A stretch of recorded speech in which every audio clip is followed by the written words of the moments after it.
свечкалардың түрлерін, яғни candlesticks'тің ашылу жабылуын, жалпы құрылымын түсіндіретін боламын. Candlesticks жапон шамдары деп аталады. Көріп жүргендеріңіздей осындай графиктерді трейдингте пайдалану арқылы табыс табады. Бұны түсіну қиынға соғуы мүмкін алғашқы қараған кезде, бірақ бұл свечкалардың тілін түсінетін болсаңыздар, сіздер трейдингтен өте көп табыс табуға мүмкіндіктеріңіз бар болады. Ендеше бастайық. Candlesticks, свечка дегеніміз не? Свечка трейдингте қолданылатын графикалық элемент. Ол белгілі бір уақыт аралығындағы бағаның ашылу, ең жоғарғысы, ең төмен және жабылу деңгейлерін көрсетеді. Свечка 4 негізгі элементтен тұрады. Денесі, ашылу жабылу бағасының арасы, құйрықтар, ең жоғарғы және ең төменгі бағаны көрсетеді, және түсі, баға көтеріледі ме, әлде қызыл түсті болса түседі ме, соны көрсетеді. Свечка неге маңызды? Свечкалар трейдерлерге нарықтың психологиясын түсінуге көмектеседі, баға қозғалысын талдауға, трендтің бағытын болжауға көмектеседі. Мынау көріп тұрғандарыңыздай жасыл және де қызыл түсті свечкалар. Бұның ашылуы, жасыл шамның ашылуы астынан ашылып, жоғарыдан жабылады. Ал мынау ұзын, ол құйрықтары, фитиль деп атаймыз. Хай бағасы осы фитильдің біткен жерін хай бағасы деп алсақ болады. Ал қызыл свечки ол жоғарыдан ашылады. Төменге барып, осы жерден жабылып тұр, close, яғни жабылуы. Ол мына жерге дейін барған, бірақ сатушылардың көбейгенінен ол бұлай қайтадан артқа қайтып, осы жерден жабылады белгілі бір таймфреймге байланысты. Бұл 1 минуттық болса, егер бір свечканың қозғалысы 1 минуттық таймфреймде бізде осы жүрісті жүреді, ал 1 сағаттықта осы 1 сағаттыққа қойсаңыздар, осы свечкидің ішінде 1 сағат бойы свечкалардың жүрген жүрісі осы свечкидің ішінде тұрады. Келесі свечканың құрылымын тағда толықтап түсіндіріп айтып өтейін. Бізде жасыл түсті свечкамыз, ол мына жерден ашылады. Ашылу бағасы міне көрініп тұр. Мынау үлкен денесі жасыл, мына жерден жабылып тұр, жабылуы осы жер. Мынау фитиль біздің, мына фитиль осы жерге дейін барып, сосын ол артқа қайтып, осы жерден жабылып қалды біздің свечкеміз. Енді мынау төменгісі, мына жерге дейін барған. Бұны ең төменгі баға деп атаймыз, low деп айтамыз, мына жағын high деп айтамыз. Мына жер максимум, мына жер минимум болып есептенеді. Мынау қисық кетті. Мына жеріміз біздің минимум бағамыз. Мына жер бізге минимум болып есептелінеді, ашылу бағасы. Ертең анализ жасаған кезде осы жер минимум, мына жер максимум деп, егер сіздерден сұраса, көрсетіп бересіздер. Енді келесі бізде свечкалардың түрлеріне келетін болсақ, жалпы Америкада көптеген свечки түрлерін Америкада емес, трейдингтің барлық саласында, форекс болсын, криптовалюта болсын, осы свечкалардың түріне қарап, бақылау жасап, анализ жасайды, сол арқылы талдау жасап табыс табады. Енді бізге бұл свечкалардың барлығын біліп жаттау шарт емес. Акциямен сауда жасаған кезде бізге білу маңызды, шутинг старды білу маңызды, хаммер және де доджи. Осы 3 свечкиді біз жақсылап ажыратып ала алатын болсақ, қай жерде осы свечкалардың қай түрі кездесіп тұрғанын білетін болсақ, яғни свечкиді оқу деген осы свечкаларды ажырата алсаңыздар, сіздер трейдингтен табысты болуға мүмкіндіктеріңіз жоғары. Келесі, бізде осы жаңа айтып өткен 3 свечкаға жеке-жеке талдау жасайық. Shooting star қазақша атылған жұлдыз деген мағынаны білдіреді. Бұл жапон шамдарының ішінде кездесетін бағалық трендтің төмен түсуі мүмкін екенін білдіретін бұқа трендінің соңында пайда болатын бұрылу сигналы.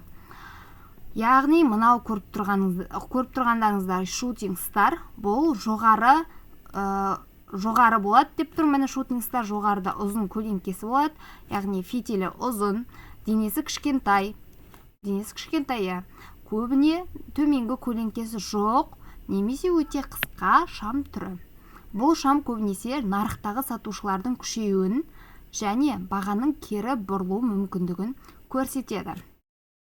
Яғни біз мына жерден белгілі бір уровеньді сызып алдық. Сол жерге біздің бағамыз өсіп келді,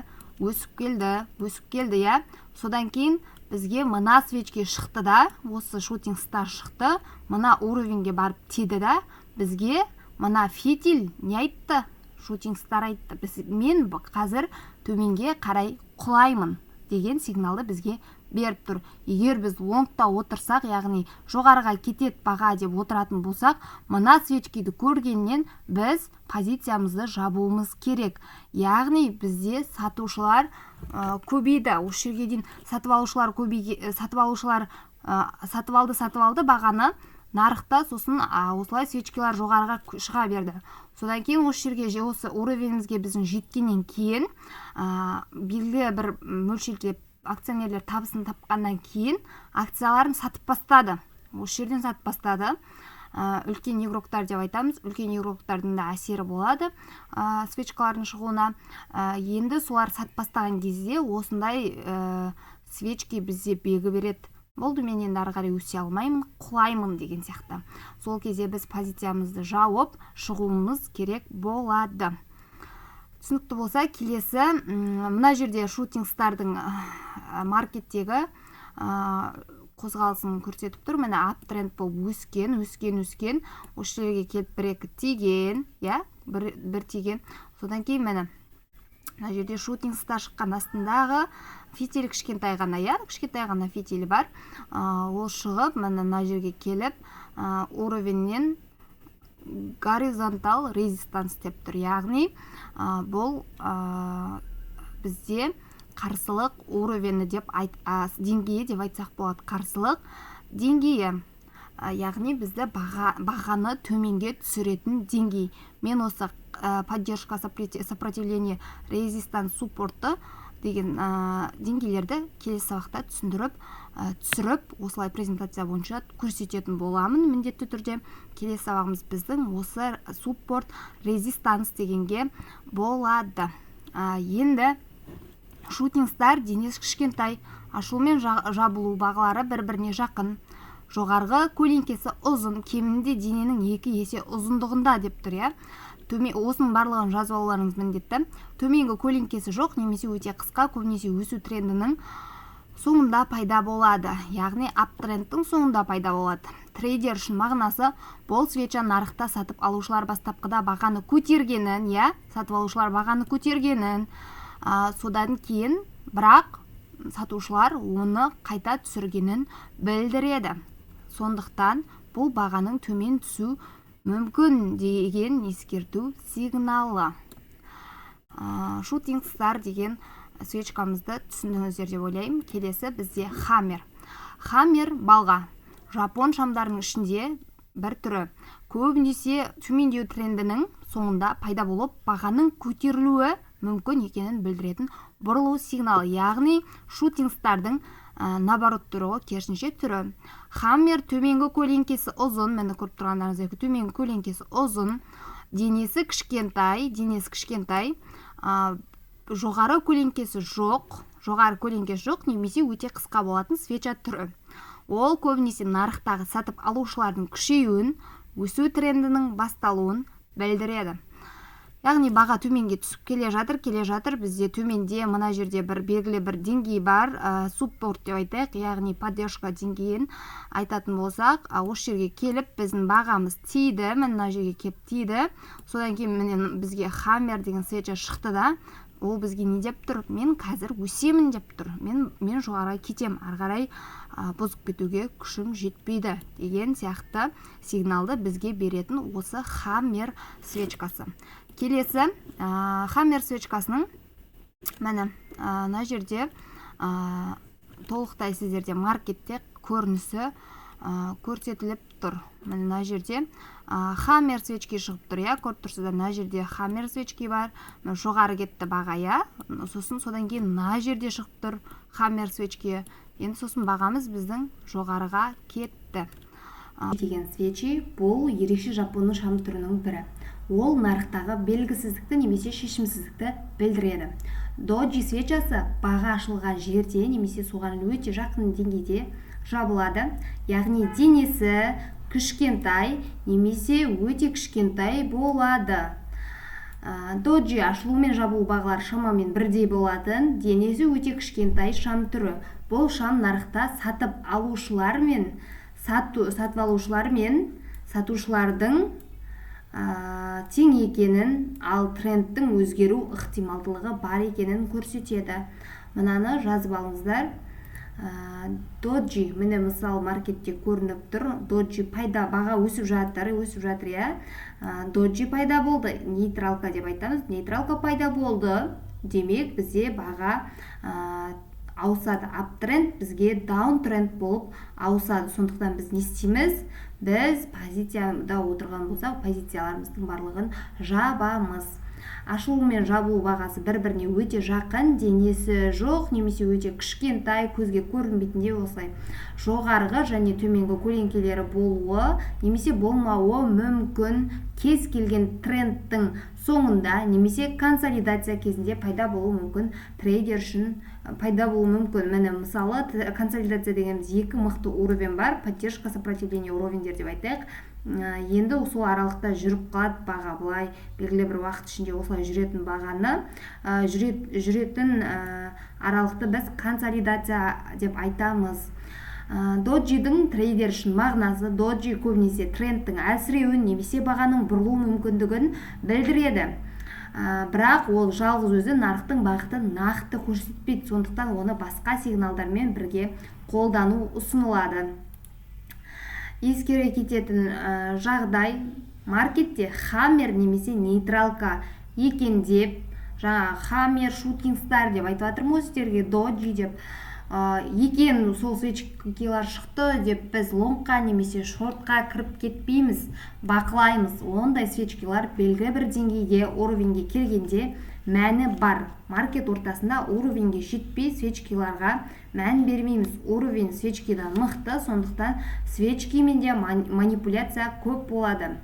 Манипуляция дегеніміз не екенін айта кетейін сіздерге. Манипуляция дегеніміз ол бізді алдап кетуі мүмкін жағдай. Мысалы, біз барлық анализдеріміз жасап болдық, барлық анализіміз біздің төменге деп көрсетіп тұр, баға төменге кетеді деп тұрмыз, бірақ та манипуляция болды, бізде баға лонгқа кетіп қалды. Ол бірақ бізде көп болмайды, біз оған дайын болуымыз керек. Стоп-лосс деген нәрсені стоп-лосс дегенді қоюымыз керек. Стоп-лосс дегеніміз ол біздің белгілі бір минустан сақтап қалатын инструмент болып есептелінеді. Take profit дегеніміз ол біздің белгілі бір мөлшерде алатын табысымыздың мөлшері. Take profit деп айтамыз. Оны алдағы уақыттарда тағы да түсіндіреміз. Базасы барлар бұл сөздерден хабары бар, ал трейдингке жаңада келген новичоктар бұл сөзді бірінші естіп жатқан болуы мүмкін. Take profit дегеніміз ол біздің алатын пайдамыз, stop loss дегеніміз біздің минус болатын, яғни біздің минусқа кетіп тұрған бағамызды, мөлшерді көрсететін осы stop loss. Осы график бойынша түсіндіріп берейін. Мысалы, мына жерде уровень сызып қойғанбыз ғой. Уровень сызып қойғанын мен осы жерде уровеньдерге келген кезде біздің свечкилардың мәні бар деп айттық, жаңа. Ал мына уровень жоқ жерлерде, мысалы мына жерлерде оның мағынасы жоқ, свечкилардың мағынасы жоқ. Оны алдағы уақытта практика жасап сіздер түсінетін боласыздар. Келесі, жалпы свечкилардың Қазақстанда 3 түрге жалпы бөліп алсаңыздар болады, бөліп қарастыратын боламыз. Күшті, күші орташа, күші әлсіз деп 3-ке жіктеп аламыз. Күшті дегеніміз, күші мықты дегеніміз, денесі ұзын, құйрығы өте қысқа немесе мүлдем жоқ свечкиларды күшті деп айтамыз. Баға бағытында айқын импульспен өсіп немесе құлап берген свечкиларды біз күшті деп айта аламыз. Импульспен өскен дегеніміз ол бірден өскенді айтамыз. Ал дене мен құйрығы шамалас осындай баға қозғалысында белгілі бір күмән бар деген сөз. Бұндай свечкаларда белгілі бір күмән бар, яғни баға ары қарай точно өсіп кете ала ма, өсіп кете алмай ма, немесе точно құлап бере ма, құлап бермей ма деген сияқты бізде сұрақ бар болу керек орташа свечке шыққан кезде. Ал күші әлсіз дегеніміз ол мысалы лонгқа кетіп бара жатса, мысалы міне лонгқа кетіп баратыр біздің бағамыз, кетіп баратыр, бір свечке шықты, екі свечке шықты импульспен, осы екеуі шықты. Енді бізде бағалар күшейіп келе жатыр, яғни күші азайып келе жатыр біздің свечкалардың. Яғни не болады? Біз ойланамыз осы жерде. Не болады қазір деп, баға құлап кетуі мүмкін деген ой келу керек бізде. Өйткені свечкаларымыздың күші әлсіреп келе жатыр. Мына жерден белгілі бір сопротивление уровень шықты, біздің бағамыз құлады, құлап жатыр. Біз мына жерде позициямызды уже жауып үлгеруіміз керек. Неге? Өйткені біздің свечкалардың күші әлсіреп жатыр деген бізде түсінік болу керек. Келесі біздің білетініміз геп дегеніміз бұл графикте бағалардың арасында пайда болатын бос кеңістік. Яғни бір свечаның жабылу бағасы мен келесі свечаның ашылу бағасының арасында үлкен айырмашылық болған жағдай бұл геп деп аталады. Бұл трейдингте маңызды сигналдардың бірі.